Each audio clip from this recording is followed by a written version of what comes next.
مرحبا يا حلوين، أنا كتير مبسوط أرجع أشوفكم اليوم بحلقتنا الجديدة من le rendez-vous libanais du vendredi. Comme chaque vendredi pour les nouveaux arrivants, on se retrouve dans un format très simple, presque en live, pour discuter de l'actualité autour du Liban, des choses que j'ai pu voir ou que ma femme Marie a pu voir à gauche, à droite sur les réseaux. Puis on commence toujours par approfondir ou présenter un élément du langage libanais, du langage de tous les jours. Je vais vous parler de ça, bien sûr, des éléments de libanais. Vous allez voir, c'est pour répondre directement à une question que j'ai eue en cours.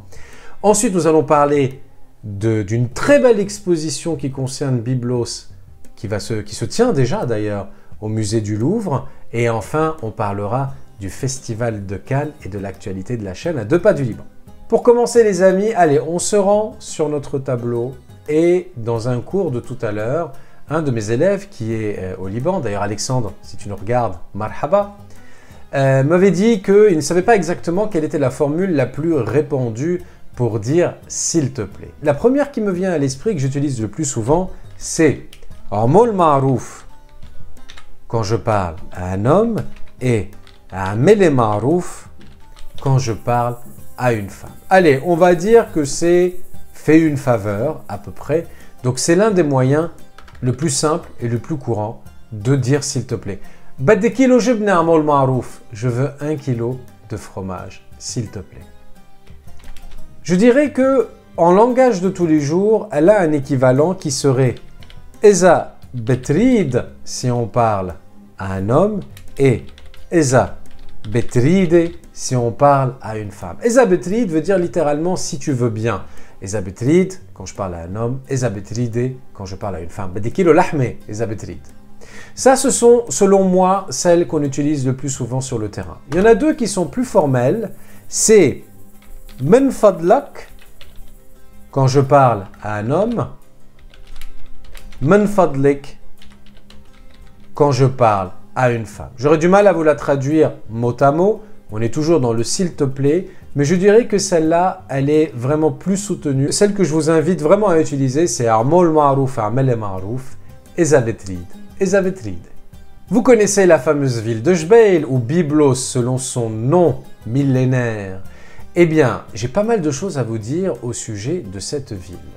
Il y a une exposition, regardez-vous, je vous ai affiché ça à l'écran, qui se tient déjà au Louvre. Elle a démarré du 21 mai et elle va s'étendre jusqu'au 11 septembre. Si on lit le descriptif, il y a pas mal de choses qui sont racontées. Je vous invite à aller consulter cette page, puisqu'en fait, en introduction, on nous raconte que les fouilles françaises du site de Byblos avaient démarré déjà dès 1860 et qu'en fait, cette exposition montre les choses en 2 temps. Une partie de cette exposition montre tous les éléments, toutes les pièces qui ont été collectées au fur et à mesure du temps depuis 1860 et on les explique ensuite qu'après une pause de près de 50 ans, c'est en 2019 que les fouilles ont repris. Je vous rappelle que le site de Byblos est classé au patrimoine mondial de l'UNESCO, c'est écrit ici depuis 1984, et que la France y fait des recherches effectivement. Et pendant 50 ans, il y a eu une véritable pause, et depuis 2019, on nous dit que la Direction générale des antiquités du Liban et le département des antiquités orientales du musée du Louvre ont repris ensemble des fouilles archéologiques sur le site de Byblos. Et justement, la deuxième partie de cette exposition, c'est de montrer les résultats qu'on a obtenus depuis 2019. Si vous êtes amoureux d'archéologie et passionné du Liban, sinon vous ne serez pas là, et de la ville de Byblos qui est absolument magique dans son atmosphère et de son histoire, foncez au Louvre, on a le temps, on a jusqu'au 11 septembre pour pouvoir admirer cette exposition. Pendant la semaine, Marie m'envoie cette photo qu'elle a trouvée donc sur la page Instagram du Festival de Cannes, donc qui se termine demain.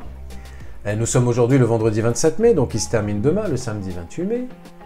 Et on nous parle d'un film dont j'ai entendu parler, peut-être vous aussi, qui s'appelle 3000 ans à attendre, qui est donc fait par George Miller, qui est très connu, et dont les 2 acteurs principaux sont très connus aussi. On a à droite Idris Elba et à gauche Tilda Swinton. Bon, ce qui nous a attiré l'attention au niveau de l'image, c'est ce monsieur qui est ici, qui n'est pas mentionné dans le commentaire de droite.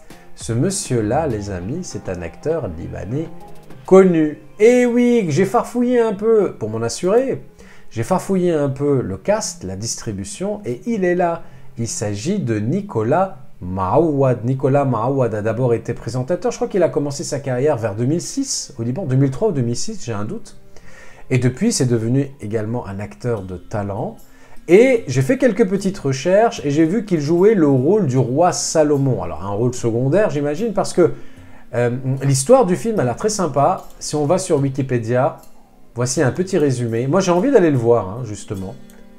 Donc, on nous dit que Alitheia Bini est une Britannique solitaire et amère.